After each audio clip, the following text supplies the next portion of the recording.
Halo, semangat pagi semuanya. Hari ini kita memasuki daring minggu ketiga. Yang kemarin kita sudah bahas tentang garis titik kita lewati. Pada intinya garis yang kalian buat itu mengalir dengan sendirinya tanpa disadari. Kalian sudah membuat gambar batik tanpa kita konsep, tanpa kita kita ngalir aja dengan aturan yang sudah saya buat. Nah, akhirnya jadilah sebuah motif dari sebuah garis. Nah, sekarang yang akan kita bahas adalah dasar rupa tentang bidang. Bidang pada intinya adalah objek yang masih tampak dua dimensi. Selanjutnya kita saksikan penjelasan dari saya. Selamat belajar. Oke, kali ini saya akan menjelaskan tentang bidang. Ini adalah A, gambar yang A ini ya. Ini bidang-bidang yang kita kenal, sudah ada namanya, ada segitiga, ada persegi, ada lingkaran, ada jajaran genjang, ada segi lima dan lain sebagainya. Ini bidang-bidang yang kita katakan duduk. Naluri anak kecil berkata bidang ini duduk. Sedangkan yang B ini juga sama bidang, karena tipis, tidak memiliki volume. Ini yang saya katakan sebagai bidang yang tidak dapat berdiri. Kenapa? Karena tumpuannya kecil secara naluri anak kecil. Kemudian yang C ini adalah juga bidang, masih dengan volume yang tipis, tidak ada ketebalan ya. Bidang yang menyerupai sebuah benda disebut dengan yang namanya patra. Sekarang kita perhatikan yang D.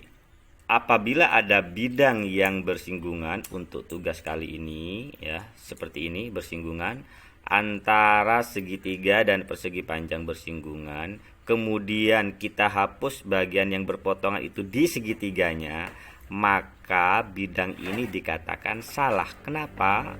Karena gambar persegi panjang disebut terbang, tidak nyentuh tanah. Sedangkan yang B ini yang benar, segitiganya yang di depan, persegi panjangnya ada di belakang.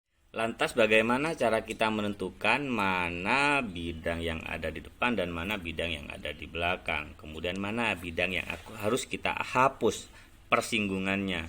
Jadi cara menentukannya, apabila posisi dasarnya ini ada di paling bawah, maka benda itu, bidang itu ada di paling depan.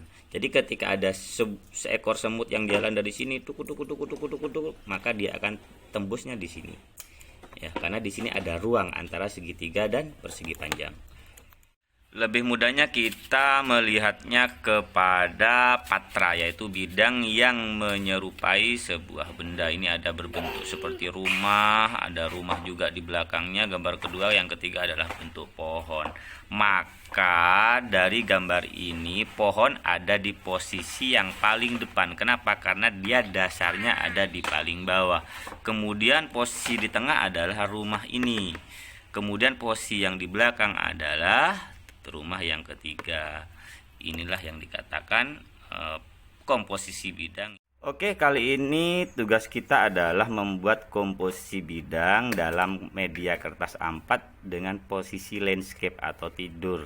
Seperti biasanya, garis tepi kurang lebih 1 cm. Kita mengkomposisikan minimal 10 bidang. Boleh bidang bangun dasar, juga boleh bidang berupa patra, berbentuk rumah, buah, dan lain sebagainya. Bidang-bidang itu harus saling bersinggungan. Kemudian kita akan menentukan komposisi bidang mana yang ada di depan dan mana yang di belakang. Saya kasih contoh.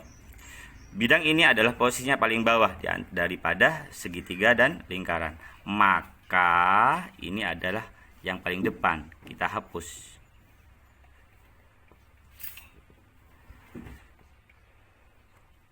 Ini lebih depan daripada, maka ini kita hapus.